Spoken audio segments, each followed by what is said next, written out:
Hi guys, today is Wednesday the 25th of March. It's for me day 12 in self-isolation, and I thought instead of reading chapter 6 today, I've had a few requests to talk a bit more about my book collection. So I'm going to focus on Ethel Lina White's hardbacks today and kind of show you all the ones that I have. I don't have all of them, but I thought we won't do paperbacks today, but I thought I'd just show you the hardbacks, and then for future videos as well I'm going to create reviews of books, recommendations of my favourite Ethel Lina Whites, and I also was thinking about creating videos about some of my other early edition books I have. So I have some early editions, a few of P.G. Wodehouse, because I just love Blandings and User Wooster, and I really do love novels written in the 20s and 30s. So I have those. I mentioned before, I showed you, I have a Virginia Woolf. I have obviously some Agatha Christie's that I've shown you before. I have also some Victorian books, both by female writers and male writers, and some about suffrage as well, so women's suffrage in the 19th century, so I can show you those as well at some point. But today we're just going to focus on Ethel Lina White's hardbacks. Before we get into that, my mum showed me this really lovely photograph that I thought I would just tell you a bit more about me. So this is a photograph. I must be about, I don't know, like 5 or 6. So I'm obviously here on the right, and this is my childhood friend Oliver. And this photograph was taken by our local Wolverhampton Express and Star newspaper. And it was taken at Finchfield Library, which was kind of my closest library when I was a young child.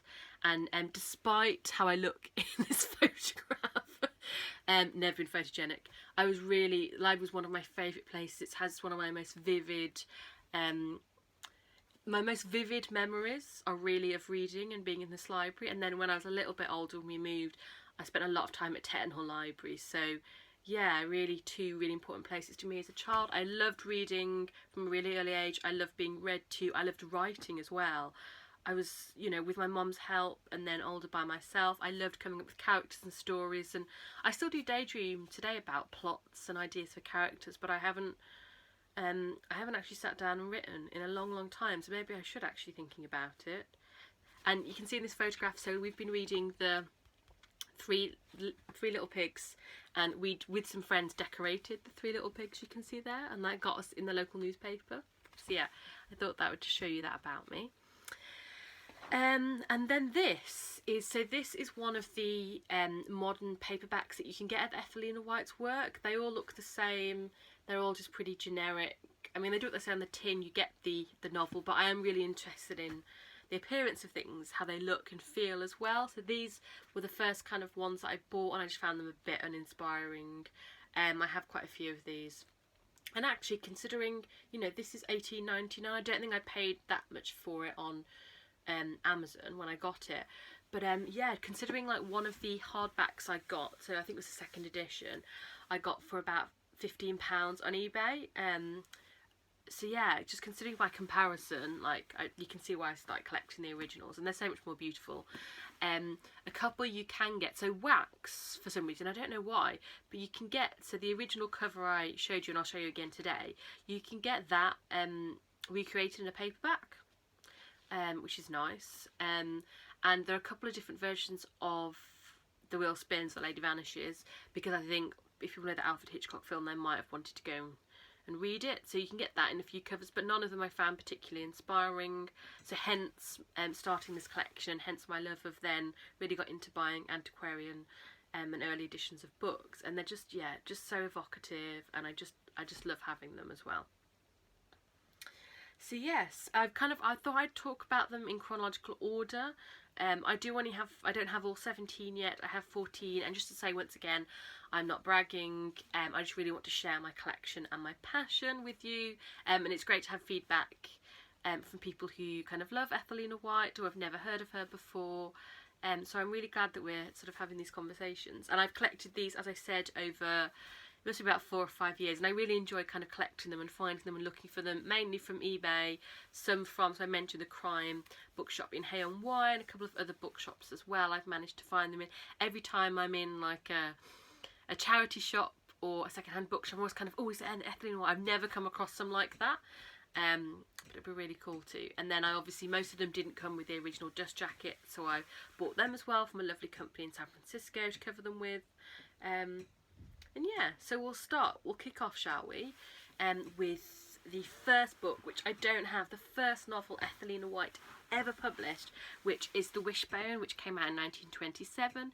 And I should say as well, the first three books Ethel Lina White ever wrote, her first three novels, are not crime fiction. So that's before she really kind of got into writing that. So I don't have The Wishbone. It is so difficult, it's so elusive to find. I spent years now trying to find a copy online, asking various booksellers if they, you know, have a copy or they could look for a copy for me, and kind of searching the internet. I've never come across a copy, and the dust jacket for it is beautiful as well, and I'd really love to read it. And I've kind of told myself I'm not going to read it till I can find an early version. I don't want to read the paperback. So yeah. The second novel that she ever wrote, It Will Soon Be Dark, which I showed you the other day, had this really beautiful cover. I actually love collecting and wearing 1920s and 1930s outfits, and I do have something actually quite similar to what she's wearing, and I used to have my hair like her when I was in my early 20s. So yeah, just a really beautiful book. I'm not going to go through kind of the synopsis of all of these. I'll save that for separate videos because this would go on forever. But the third in the series is The Eternal Journey. This I really like. So once again, as I said, it was her third book. So this isn't crime fiction. It was actually written in 1930 and published in 1930. And I should say as well, so all of these hardbacks I collect are the English publishers, the original English publishers. I know there are American versions as well, but I thought we'll just stick to the one because otherwise, I have a lot of books anyway. But I thought, yeah, I'd just collect the original English copies. The Eternal Journey is a really interesting premise for a novel, for a plot. It really looks at the idea of reincarnation and the idea of if you paying for your past sins or being rewarded for your past virtues, and it's set so in 3 different eras. So you follow the same female soul through different of her incarnations. So the first part is really an hour in 1794, set in the late 18th century, and then the second part, which is the kind of longest part, is set so when the book was written and published in 1930, and then the third part is a minute from 2331. So it's set, you know, hundreds of years in the future, and it's really interesting the way the perspective of a woman in 1930 of what 2331 will look like. So I won't plot spoil any more than that. But yeah, you follow this woman over 3 lifetimes. So yeah, then the first crime fiction novel of hers was Put Out the Light, which is 1931, with this really beautiful kind of Egyptian inspired cover. I won't go more into that in this video, but that was the first piece of crime fiction that she wrote. After Put Out the Light is Fear Stalks the Village, which I don't have a hardback copy of. That's another one I found to be really quite elusive. I have actually read that one because I have, as you can see here, this is Fear Stalks the Village. I have the paperback, the modern paperback version, but now I'm still looking. So also if anybody comes across that anywhere, please let me know. After Fear Stalks the Village, then we've got Some Must Watch, which I've mentioned. So this was published in 1933. I just love this dust jacket. I love the ominous skull here, and then you can see the stately home, the kind of country house there, just in the middle of nowhere, with that one light kind of beaming out. Which I imagine, as in the plot, that's kind of not Iris. That's the Lady Vanishes, Helen Capel. Kind of reaching out there with a signal. And I have to say, I go between the two, The Lady Vanishes and Some Must Watch, as my favourite Ethel Lina White, because I think the plot of The Lady Vanishes is really interesting. That idea of kind of meeting somebody on a train, then you waking up, they've completely disappeared, nobody acknowledges that they know her or they've seen her, and trying to uncover the mystery behind that, and to assert yourself as a woman and assert your voice, and to stick by your convictions, and to be really heroic. And I think that's why I really love The Lady Vanishes and Iris in that. But I find Helen in Some Must Watch a kind of my favourite character, I think, of all Ethel Lina White's. It's the novel that I tend to, when I'm driving, obviously not at the moment, it's the audiobook I tend to listen most to. It's the one I've read most, Some Must Watch. and Helen Kaplan. So I'll give you a very brief synopsis of this one. So Some Must Watch, it is about Helen Kaplan, so it's kind of a working class girl who is, I think, in her early 20s, who is incredibly brave, incredibly positive, with a really sunny attitude, who goes to work in this country house, and in the kind of local vicinity, which is quite a secluded house, in the local vicinity, working class girls like her are being killed, and it's slowly getting closer and closer to where she's going to stay, and there's obviously mystery afoot in the house with various people. And one night after a girl is killed quite close to the house, and they decided to kind of shut up the house for the evening and kind of protect themselves, one by one, all the characters in the house start to become incapacitated, and it really takes Helen Kaplan, just her on her own wits, to look after herself. She tries to keep positive, look after others in the house as well, and it's this and Lady Vanishes are my favourite, but I think Helen Kaplan's my favourite character, one of my favourite characters of all time actually.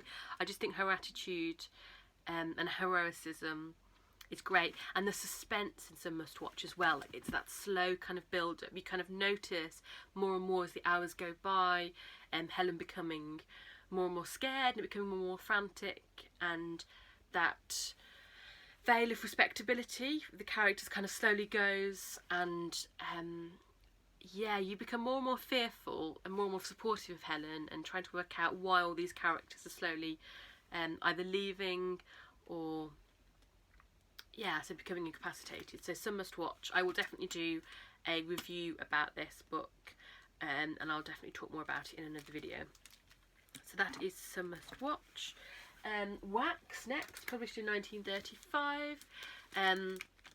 So Wax, it's set in a waxworks, as you might imagine, at night. This girl, I've forgotten her name actually, Sonia Thompson, goes to stay overnight in the waxworks, and waxworks are really creepy anyway, but at night. But there's definitely something more sinister than the waxworks in there. So yeah, Wax, I would really recommend as well. The First Time He Died, which I don't have a copy of, I don't think. Let me double check. No. Yes, The First Time He Died. So that's the third one that I don't have yet, unfortunately. I do have, obviously I've showed you this, the paperback version before, which I have read, but now I'm still looking for the hardback on The First Time He Died. Next we have, of course, The Wheel Spins, which I've been reading from. So if you haven't seen the chapters, please do catch up on them in my previous videos, and I will be reading chapter 6 tomorrow. This obviously becomes the Lady Vanishes, but this is I think this is a second edition copy of that, and as I said before, one of my favourites. The Third Eye is the next one, once again with a beautiful cover. I think she's great on the front cover, The Third Eye there. And this is set in a school. So yeah, I think what's great about Ethel Lina White as well is the diversity of her plot, the diversity of her settings. And I could do a video where I talk about the range, because despite only writing 17 novels, which I say despite because I just think of the vast amount in comparison Agatha Christie wrote, but obviously Ethel Lina White didn't start writing until she was older, and in fact Ethel Lina White was as famous as Agatha Christie in the 1930s and 40s. Unfortunately, her name's been sort of lost, and not many people know about her now. I've gone into so many bookshops and mentioned her, and people haven't heard of her. So yeah, but she was incredibly famous in the 30s and 40s, and there is such a diverse range of settings, and she plays about with a really interesting range of plots. So yes, this is set in a girls' school. The next one, The Elephant Never Forgets. Oh, I love the elephant down the front cover. So this one was published in 1937. You would imagine that this might be set in a zoo, or in Africa or Asia. No. There is actually one of her novels which is set in a zoo, Safari Park Zoo, but this one is actually set in Russia.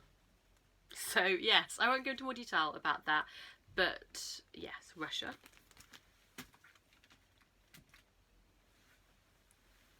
Then we have Step in the Dark is the next one. Look at that, that is just an incredible front cover. Step in the Dark. I won't go into too much more detail on these because I will realise I'm already at nearly at 15 minutes, and this was only going to be a short video. So I can go into, if there's any ones particular that leap out to you in this video that you want me to talk about first, please do let me know. But yeah, I will get to doing kind of more in-depth reviews in time of them. So the next one is While She Sleeps. So this is published in 1940. Yep. So this isn't as an interesting cover. We're moving into the 40s now. It's quite simple. As you can see, it says by the author of the famous thriller film The Lady Vanishes. So yes, this is While She Sleeps. She Faded into Air is the next one. I just love these titles as well. I think they're incredible, and I really do like this cover. Oh, and I was going to show you, so this is one of the famous, oh, this is probably not the best example, of one of the red covers. As you can see there, the Crime Club, famous for their red covers. And I do like the red covers, but I just think having the original covers are great. Oh, I didn't show you. So I've done this video a couple of times because I think my just mental state at the moment, I'm just quite anxious and quite forgetful, and yeah, I'm probably not in the best frame of mind. But I don't think I've shown you in this version, Twill Soon Be Dark. So this isn't by the Crime Club. It doesn't have that really evocative red cover that they do. This is by Wardlock & Co. But look how beautiful this. So this was the first book I showed you. This is the second book she published. Ethel Lina White. But I really do like this brown cover. I love the typography. I love the little diamond detail. Same on the sides. It's a brown cover, but I really like that cover as well. So, sorry, I got distracted. Back to the list. So next we have Midnight House. Midnight House, I just love. I think it has one of the most beautiful front covers. You can see there the female character rushing out to post a letter. Really beautiful and evocative once again. I really like Midnight House, and yeah, it is a really beautiful cover. I'm trying to remember the name of the main character in this because I read it a while ago. Oh, Elizabeth Featherstone, there we are, the young governess. And it's about an empty house and looking at the kind of mystery behind it, and there's a really tragic kind of love story that played out in this house, which is kind of linked to the story. What I really like as well is the focus of most of these novels, not all, is often a working class single woman.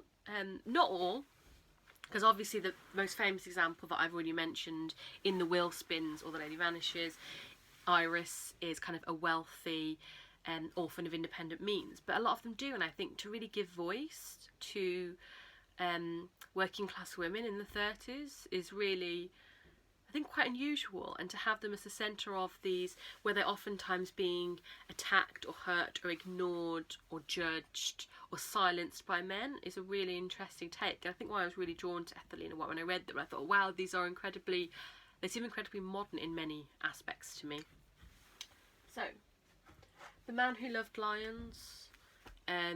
This is a really simple cover. The 40s covers aren't, apart from Midnight House obviously, but the 40s covers aren't particularly that interesting. And this is actually, obviously, as you can imagine, The Man Who Loved Lions, this is the one that is set in the zoo. Although from The Elephant Never Forgets, you would imagine that on a similar theme, but they're not. So yeah, so this is set in a zoo. This is about kind of 4 characters who had a pact years ago who finally come together again, and I really love the way that the kind of central female character in this, her sort of love interest, you kind of don't meet him and you keep expecting to appear, and just at the end how she writes it. I won't plot spoil it, I could do a video about this separately, but yeah, really interesting plot in that. Finally, we have the final novel, which is They See in Darkness, and this actually did come with its original cover, as you can probably tell. They See in Darkness, look at the eyes there. So this was the last novel she ever wrote, which was in 1944, yes. And then she also wrote some short stories as well. There's one called Cheese.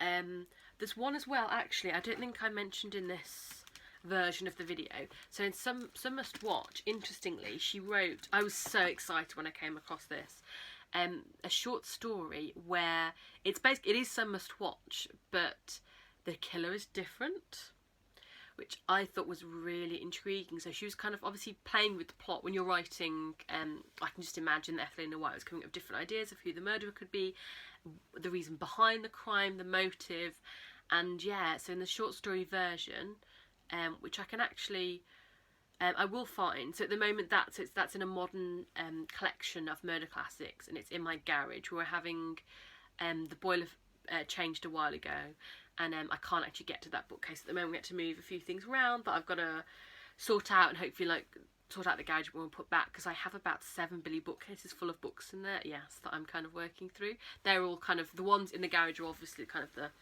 and most of my less fragile kind of modern editions of books.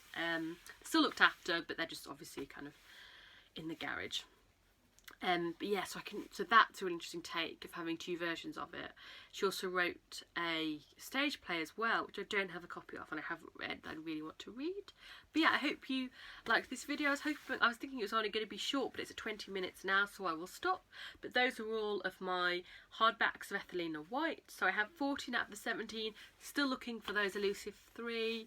Have a really good evening, guys. I found just in the course of filming these videos today, so sort of 7th time lucky, that just talking about my passion and just feeling like I'm connecting with you guys and all the lovely comments I've had so far, and yeah, the number of views, it just really is helping me, and yeah, I feel actually slightly better already from this video. So I'll talk to you soon. I'll film chapter 6 tomorrow, and hopefully that will go up in the next few days, hopefully by Saturday maybe, and then I'm actually on annual leave next week, so I can do hopefully just a bit more filming for you. So yeah, take care, have a good evening, yeah, look after yourself and your family, lots of love, bye guys.